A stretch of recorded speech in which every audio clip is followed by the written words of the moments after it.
Thank you for coming here. Welcome to the ELLNORA Guitar Festival. I want to first start by saying thanks to all the people who donate to this, all the sponsors, all the patrons, whether you're individuals who give some money or your corporations or your foundations or whatever shun you are. I want to say thank you for putting this on. It's a very worthy cause. I'd also like to thank all the people who organize this every year. I know what goes on behind the scenes in these things, and it's a lot of work, so thank you guys for doing such a great job. Personally want to thank David Spellman for getting me involved in this year, and I hope I can come back and do it, well, next year too. Why not?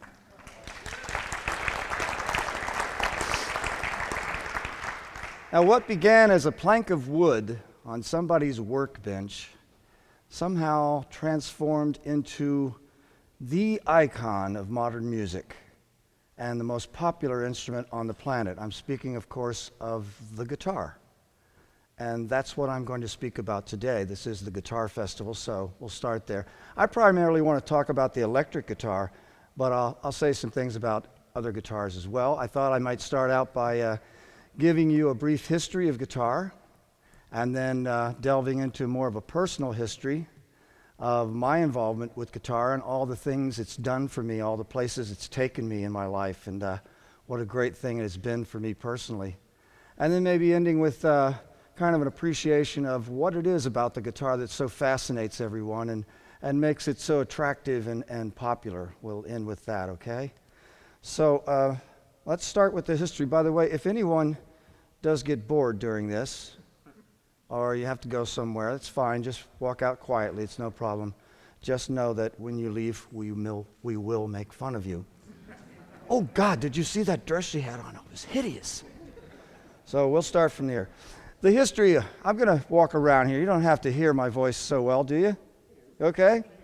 Yeah, the history of the guitar goes back thousands of years, actually, not the electric guitar, of course, the acoustic guitar. You go back and you can see the earliest preserved well-preserved relic of something that looks like a guitar is all the way from back in 3500 BC. And of course, it came from Egypt, where all the cool old stuff comes from.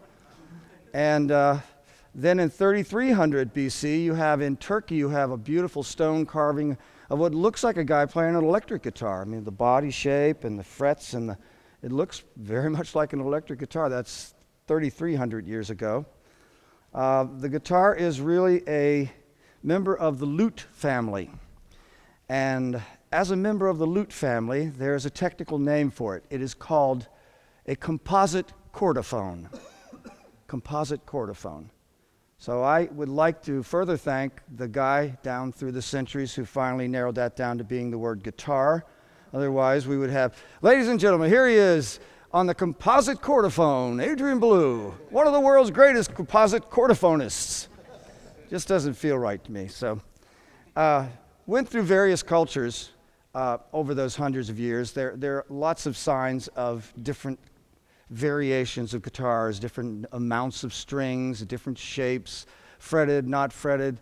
You see it in Asia, Europe. You see it, throughout South America, everywhere. Even in as far away as the Hawaiian Islands, where you have the baby guitar, the little ukulele. So it's been around for a very long, long time. There was always kind of one problem with it. It was not loud enough. Did you ever wonder why Beethoven never wrote any symphonies for acoustic guitar? Did you ever wonder why a symphony orchestra doesn't even have an acoustic guitar? Well, that was the problem. It was always not loud enough. So coming into modern times, into the turn of the century, the piano dominated the landscape. Really, everything was written for piano, on piano, songwriters, composers, everything was based around piano. In fact, people had in their homes, most people who could afford it would have a piano. And everyone would play that in the family, and they would buy sheet music of the songs that they liked, or gospel songs, or whatever they wanted to play. That was your entertainment center. You didn't have a radio yet. You didn't have a television. And, God, you didn't even have Facebook. I mean, what did they do? So coming into the 20th century, of course, we get electricity, and eventually we get amplification. Those are the two components that lead to the birth of the electric guitar and give it its own voice.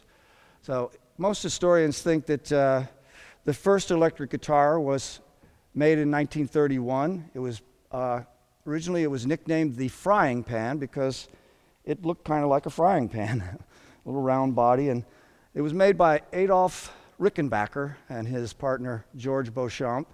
They put a magnetic pickup on it and plugged it into an amplifier, and bingo, there you go. You have the first electric guitar in 1931. Didn't really catch on. Nobody much understood the use for it. In fact, most companies just eschewed it.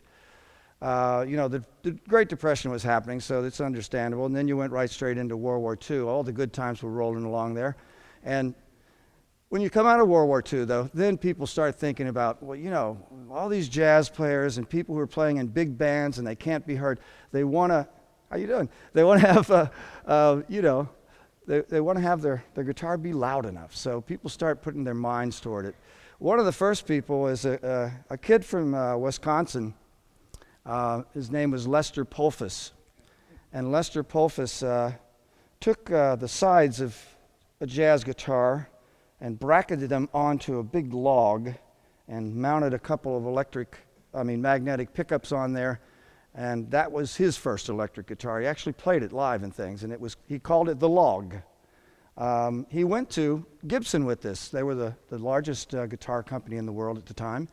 And they said, "Scram, kid, get out of here. We don't believe in this electric guitar stuff. It's just never going to happen."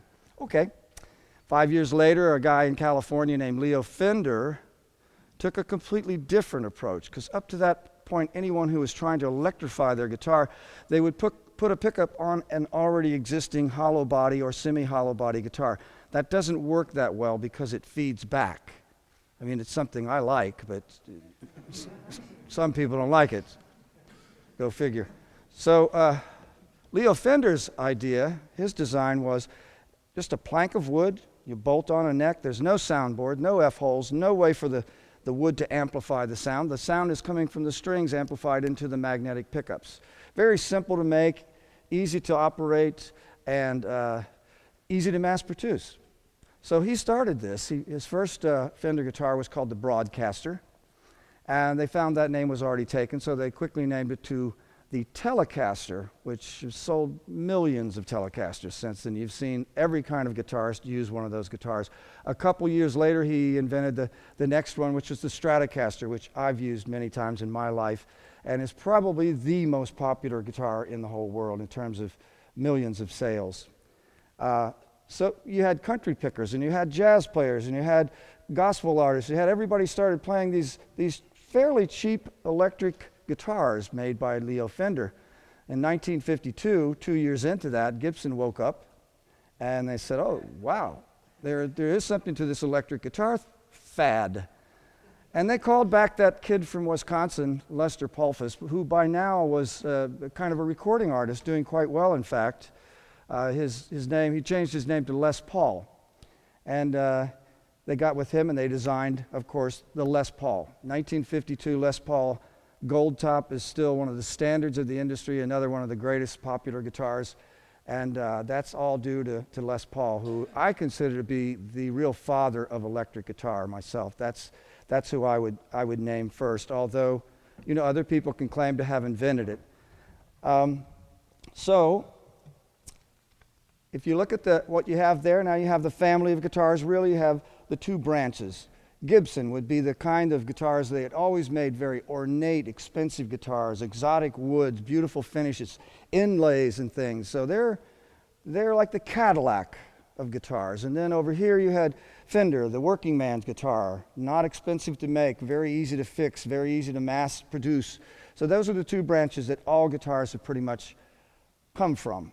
And most guitars are a variant of one of those two designs, except the guitar that I play, which is called a Parker Fly, and that's a whole other story, but I don't have time to tell you that, so you'll just have to come to my show on Saturday evening at the amphitheater at 8:30, where I will take some questions and answers, and you can ask me about the Parker Fly, because it has a beautiful story of its own. The only revolutionary instrument since Gibson and Fender, in my personal opinion. Let's see, now where was I going to go next? I guess that sort of brings us up to my own involvement in the electric guitar. First time I remember the sound of electric guitar, oh, it must have been about 25 years ago. I was 6 years old. Well, maybe it's maybe a little more. I was going to the Newport Mall in Newport, Kentucky. Now, it wasn't like a mall is today. This was just 3 or 4 shops built around an asphalt parking lot with some lamps hanging up, and more like a strip mall today. But we were going to see Santa Claus, and it was snowing, big, huge chunks of snow like you used to get, and they had all the lighting out in the parking lot had speakers attached, and they were playing Christmas songs and things on these speakers. Every now and then, though, they'd play a jingle, and it was for one of the companies that was right there. It was a company called Robert Hall Clothing, and the jingle, even though I was only 6 years old, I can still remember it. It goes like this: when the values go up, up, up, and the prices go down, down, down, Robert Hall this season will show you the reason. Low overhead, low overhead. How about that, huh? It wasn't really the snappy message or repartee that caught my ear. It was actually the guitar. There was this fantastic sound I'd never heard before. Big, rich, creamy sound, just a gorgeous guitar sound, and I'd never paid attention to guitar before. Turns out I know now that it was, in fact, some slap-back delay on a Gibson Les Paul being played by Les Paul, and the jingle was being sung by his wife, Mary Ford. So that kind of opens the door to a story of mine that I want to first tell you. In the 80s, as I started developing a bit of a name for myself, I was in New York City doing a whole day of interviews. And the last interview was with Guitar World magazine. The editor, Bob Davis, took me to dinner, and he said, we're talking about things. We got talking about Les Paul. I said, well, why don't we go out to Les Paul's house? He only lives like an hour away in Mahwah, New Jersey. I said, really? I can go to Les Paul's house? Sure, let's go. We got in the car. We got there about 8 o'clock at night, and 27-room mansion. There's Les Paul, all by himself.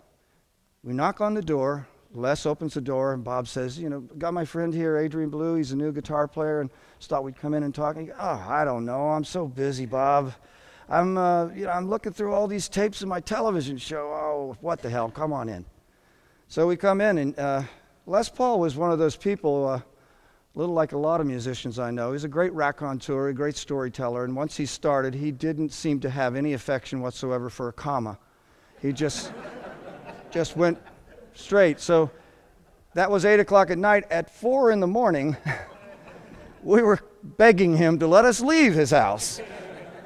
Although I got to say, it was one of the most incredible evenings of my life.